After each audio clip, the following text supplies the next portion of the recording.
सूख जाती हैं, उन कलियों को, सूखी हुई को या ताजी कली को, थोड़े से सूखे पत्ते या इसमें से कोई भी आप ले करके 2-3 पत्ती तुलसी के और थोड़े से 1-2 दाने काली मिर्च डाल करके यदि आप चाय की तरह से पीते हैं तो आप देखेंगे आपकी खांसी चाहे कितनी भी भयानक हो, कितनी भी पुरानी हो, अनार के पत्ते या अनार की फूल की कलियां, तुलसी के पत्र और काली मिर्च, ये आपके खांसी के लिए है रामबाण।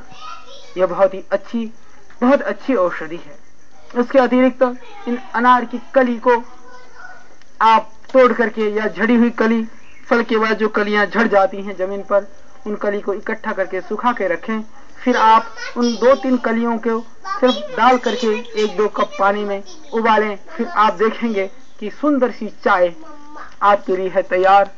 अनार की चाय वह आप सबको पिला सकते हैं। बहुत स्वादिष्ट होती है, बहुत गुणकारी है, पेट के लिए लाभकारी है, आपकी सर्दी जुकाम कफ और खांसी को खत्म करने वाली है। तो उस चाय का पान भी आप कर सकते हैं। बहुत ही वह गुणकारी है। और जिनको पेट की समस्या है, जिनको भूख नहीं लगती है, डाइजेशन सिस्टम ठीक नहीं है और कमजोरी दिनों दिन बढ़ती जा रही है, उस स्थिति में अनार के रस को थोड़ा सा उसके अंदर आप जीरे को भून करके, जीरे का पाउडर थोड़ा सा मिला करके, थोड़ा सा उसके अंदर काला नमक या सेंधा नमक मिला करके यदि आप पीते हैं तो उससे आपकी बढ़ेगी भूख और आपकी दूर होगी कमजोरी।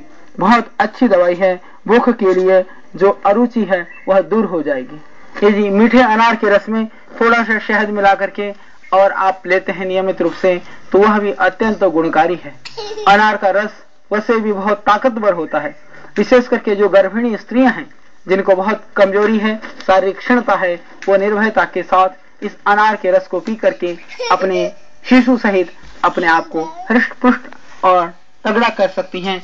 यह हमारे समाज में आम प्रचलन में भी है कि जो गर्भिणी माताएं बहनें होती हैं, कमजोरी हो तो अनार का रस पिलाया जाता है। यह बहुत ही उत्तम है। और जिनको दस्त, डिसेंट्री, डायरिया हो, उसके लिए यदि आप इस अनार के फल के छिलके का पाउडर करके और सूखे हुए बेल का पाउडर समान मात्रा में लेकर के आप 1-1 चम्मच प्रातः सायं पीते हैं जल के साथ, तो आप पाएंगे अतिसार से मुक्ति।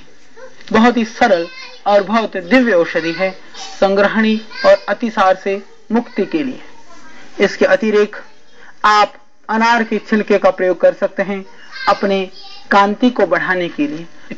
छिलके को पीस करके थोड़ा सफेद चंदन की लकड़ी को घिस करके उसमें मिला दे 1-2 लौंग, उसको मिला करके फिर आप लगाएंगे चेहरे पर। 1-2 घंटे में आप अपने धोएंगे चेहरे को तो देखेंगे वृद्धि होगी आपकी चेहरे की कांति और इससे खत्म हो जाएंगे किल और मुहासे।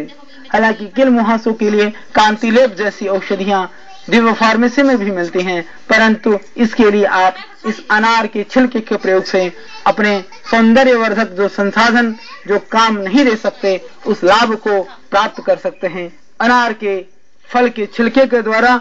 और जिनको पेट में कीड़े हों, पेट के कीड़े के लिए भी अनार की जड़ को निकालें और उसको कूट करके 100 ग्राम पानी में इसको पकाएं। पका करके जब 1/4 बचे छान करके इसको पिला दें। छोटा बच्चा है तो थोड़ी मात्रा में, बड़ा है तो लगभग 20 ग्राम जो क्वाथ का जो पानी है उसको 2 बार पिलाएं।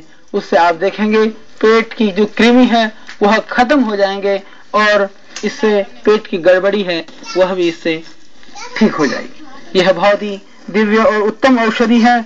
इसके अतिरिक्त जिनको जॉन्डिस की शिकायत है, जिनको ब्लड की वॉमिटिंग होती हो या दस्त लगे हो, रक्त अर्श हो या रक्त किसी भी तरह से शरीर में से बह रहा हो, ताजे पत्तों को छाया में सुखा करके पाउडर करके आप शीशे में रख लें।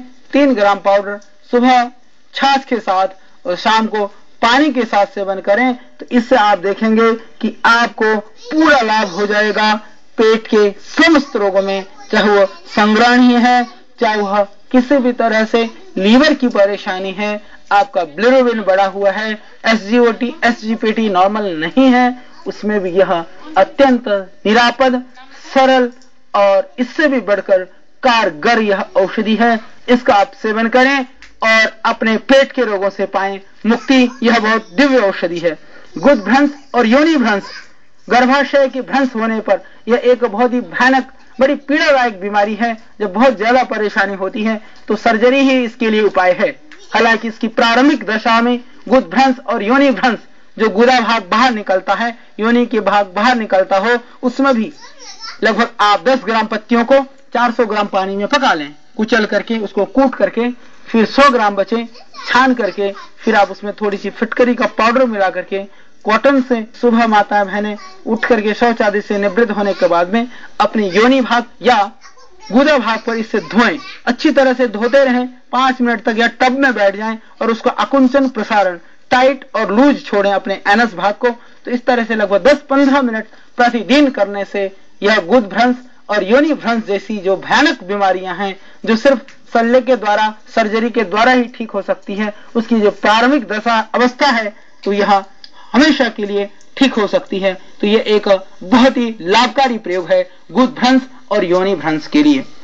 माताएं जो गर्भवती हैं, कभी कभी उनका दिल घबराता है, जी मिचलाता है, परेशान होती हैं, उस समय भी इस अनार का रस उनके लिए बिल्कुल अमृत तुल्य है। वह इसका सेवन कर सकती हैं। इससे हृदय की धड़कन और दिल की कमजोरी दूर होकर के दिल भी होता है हृष्ट पुष्ट और गर्भ में जो बच्चा है वह भी होता है तंदुरुस्त। यह एक बहुत ही गुणकारी प्रयोग है, उसका प्रयोग कर सकती हैं। और जो इसकी जो कलियां हैं, यदि इसको सुखा करके पाउडर कर करके यदि आप लगाते हैं अपने घाव पर, छिड़क भी देने से उसका जो इन्फेक्शन है वह दूर हो जाता है। यह एक बहुत ही दिव्य प्रयोग है घाव के लिए।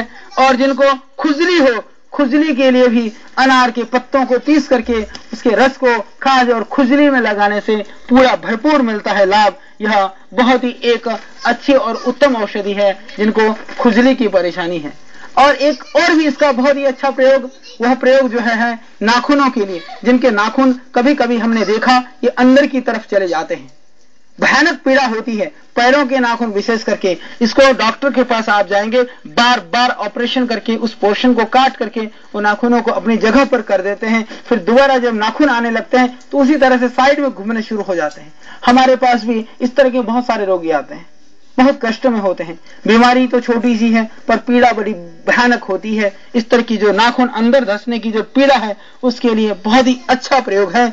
अनार के छिलके को, ताजे छिलके और फूल को पीस करके थोड़ी सी हरड़ मिला करके फिर उसको थोड़ा तेल में पका लें। धीरे धीरे पका करके जब वो पेस्ट जैसा बन जाए फिर उसको लगा लें अंगूठे में और बांध लें पट्टी। तो आप देखेंगे धीरे धीरे नाखून का जो भाग है वह कोमल हो जाएगा और इससे मिलेगी आपको नाखून की पीड़ा से राहत। निश्चित रूप से यह अनार एक फल नहीं, यह एक औषधि भी है। आइए आज से इस अनार को एक औषधीय पौधे के रूप में भी हम पहचाने और इसको प्रयोग में ला करके विविध रूपों में इसको अपना करके अपने रोगों से मुक्त होने में, देश को स्वस्थ बनाने में सहभागी बने।